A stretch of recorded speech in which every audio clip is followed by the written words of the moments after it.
Welcome to this edition of MG Sprouts. My name is Miss Kelly and we are so excited you're here with us today. This week's book is Compost Stew.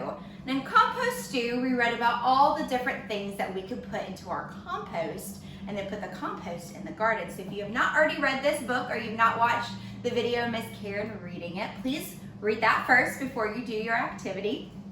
Today we are going to be making a mini composter of our own. But before we get into how to make our own composter, let's just review a little bit about what compost is. So compost is decomposed, recycled, organic matter. So let's take some of those big words and break them down. So decomposed means to break down, and organic is usually a material that comes from nature. So dead leaves, dirt, rotten wood, things like that. And when we put those things together, they decompose, they create a dark, rich soil, and it has a lot of nutrients in it, and it has a lot of nitrogen as well as carbon, because those are things that naturally are in these organic matter. And when they break down, they release that carbon and nitrogen and nutrients into the soil. And those are the things that our plants need to grow. So it's this deep, rich soil that's great to put into your garden. You can even put it into pots, your flower beds.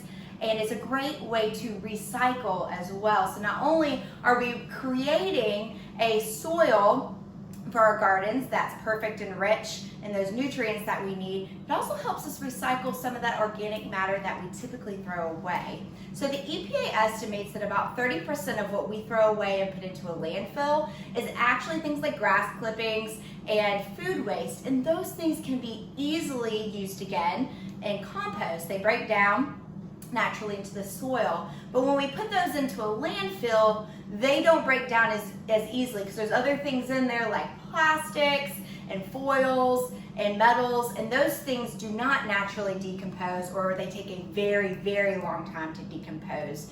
And when you put those things that could decompose in with those things that can't, it's not good. They don't decompose as well. And they also release something called methane. And methane is what is in is creating the hole in our ozone layer. So it is bad for our environment and is causing some climate change and global warming. So we want to cut down on those methane levels. And the best way to do that is to keep things out of the landfill.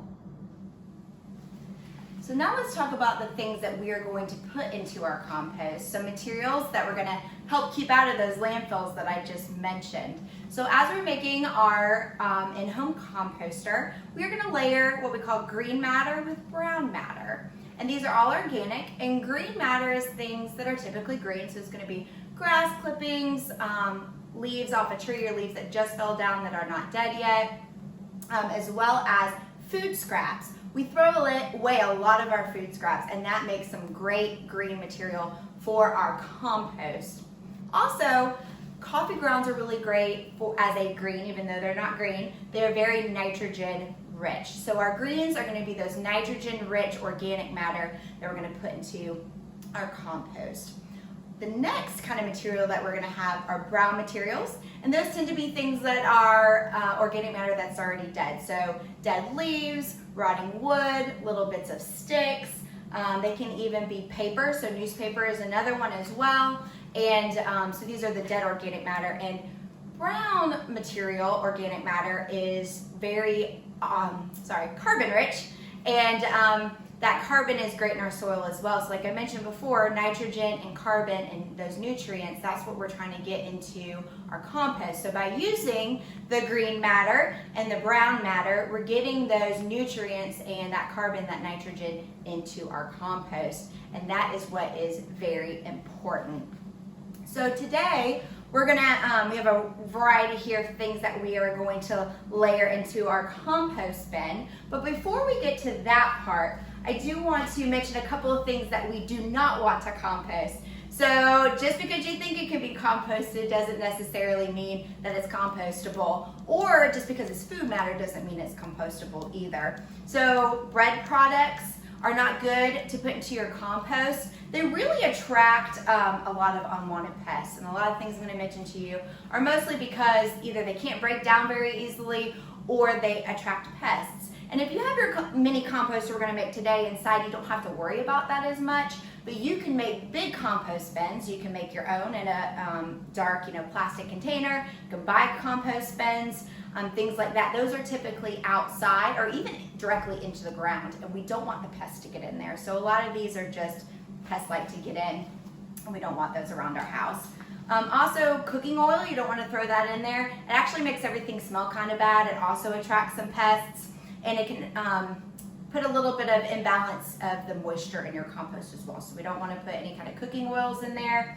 Also, if you've got a garden and you're used to gardening, those grass clippings and things like that are great, or even parts of plants, but you want to make sure that you're not putting any diseased plants in there, or any plants really that have gone to seed either, that are particularly bad, things that we would consider weeds or things that are hard to get rid of, like dandelions and any other kind of weed. You don't want to put those in there because they could potentially reseed, and you don't want weeds in your compost, because if you put that in your garden, those weeds are going to grow from the compost, so we don't want that. Also, I mentioned that newspaper is compostable, and it is, but not all paper is. So the junk mail you might get in the mail, or the ads, or the newspapers with the shiny coats on them, kind of like a waxy coat, you don't want to put those in there. They're not going to break down very well. Those are made with chemicals, and we don't want any chemicals in our compost, and that's super important. Our compost needs to be completely natural. So any of those products that have the metallic foil on them or anything like that, we want to keep those out. Stick to plain old newspaper or printer paper, things like that are fine. You don't want to put any kind of animal or human feces in there. That can spread disease. You also don't want to put any, you don't want to put like a paper towel in there that might have blood on it. Maybe you got a scrape or a diaper or anything like that. Those are not going to really, break down well. A diaper's not, but you also don't want to contaminate them with human blood or feces or anything like that. We want to keep it nice and clean, because you're going to be putting that soil probably back in your garden, and you might be growing vegetables and things in there you're eating. You don't want that in there. Meat products, you also do not want to put in there, so don't put any kind of bones or fish bones, maybe a T-bone, from your steak. You don't want to put those in there. They don't break down very well, and those really, really attract the pests, and you don't want the scavengers getting into your compost. Sawdust is okay sometimes. So, I mentioned rotting sticks are great to put into your compost. That is true, but sawdust could potentially have chemicals in it if the wood that it was came from was coated, or it was stained of some sort. You don't want to put that in there. So you got to make sure if you use sawdust that it came from untreated wood. That treated wood has just a lot of chemicals and things that you don't want to put down into your compost and into your garden. Another one is rice. So dried rice is not good, because that's gonna, little varmints really like that. They want to get in. But also cooked rice is a breeding ground for bacteria. It stays very moist and sticky, and that can actually breed bacteria into your compost, which you don't want as well. So those are some things you definitely want to avoid when you are creating your compost. Now that we know a little bit about compost and why it's important and the things that we can and can't put in it, let's talk about what we're going to put in our composter today. We've got a wide variety of things, and really any of the things that I mentioned are okay to put in your compost. You can use. We have some greens here. We have some grass. We also have some dead grass, dead leaves. We have some green leaves in here. We also have pine straw. Right here we have dirt from the outside. So it's important when we are doing our compost, you really want to use the dirt that's naturally occurring in your area. And our dirt, as you can see, is quite red with a little bit of black in there. We are right on the fall line here in Georgia, which means part of our county in Columbia County has deep, rich red clay, and then part of it has sandier, grayer clay, or grayer soil, has more sand in it, because we're on those two geographical regions there. So we have a little bit of a mix, but in our office it is mostly that Georgia red clay. Here we have some uncoated paper, some just newspaper that has been shredded up.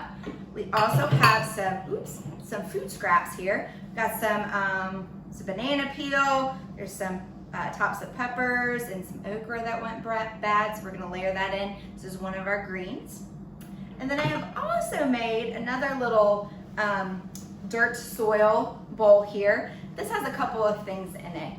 There is potting soil in here, a little bit of potting soil just to mix it up. It's okay to use potting soil, especially if it's used potting soil from your garden. The thing you have to remember though is a lot of pre-made potting soil you buy at a big box store like Lowe's or Home Depot.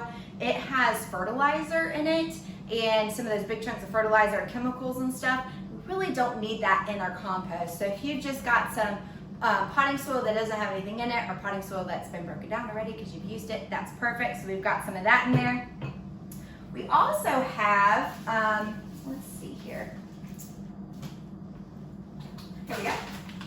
We have some vermiculite, and vermiculite is actually a mineral, and it increases the water and mineral and nutrient retention in our soils. So this is good. It's really great at germinating seeds as well. So you can use this in your potting soil. I just sprinkled a little bit into this just to get it in there.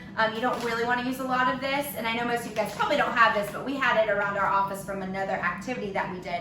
So I wanted to tell you guys about that. We just put a little bit of that in there.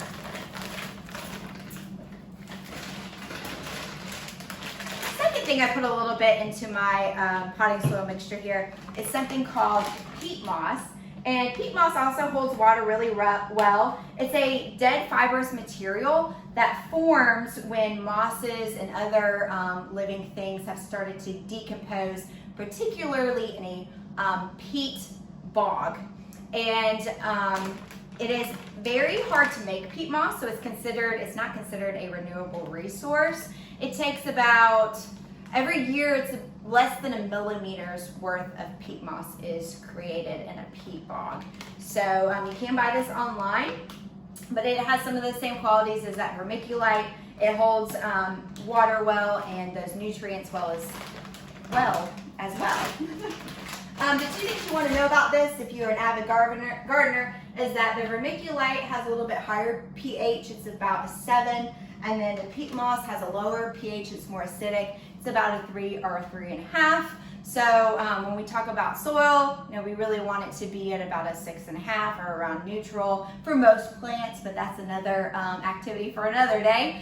But just so you know that there is a variation in the pH in those as well. So now that we know what we're gonna put in it, let's get started making our mini composter. So now it's time to get to business and get to making our mini composter. So the advantage of this is that it can be kept inside and you don't have to use it outside, and it's not, gonna attract animals and things like that. And this is great. You can put it in your kitchen. It's very compact too. So first thing you're gonna do is you're gonna take a 2-liter bottle. Right here we have an old Sprite bottle. I've already started cutting the top off, but what I did is I took a Sharpie and just kind of drew a circle around the edge. If you want to, you could also do it up a little bit higher. You just want to make sure you keep this portion intact because we are going to use this part again. I went a little bit lower just because this plastic down here is not quite as hard as it is up here. It's a little easier to cut. You could use scissors if you like, but I think that might be a little bit hard. So what I used is an X-Acto knife. You need to make sure that a parent is helping you with either the scissors, or if you're using an X-Acto knife, this is very sharp and it can very much hurt you. So make sure that you have an adult do this portion. I've already done most of the top here, but I was just gonna show you how I did it. Let's see.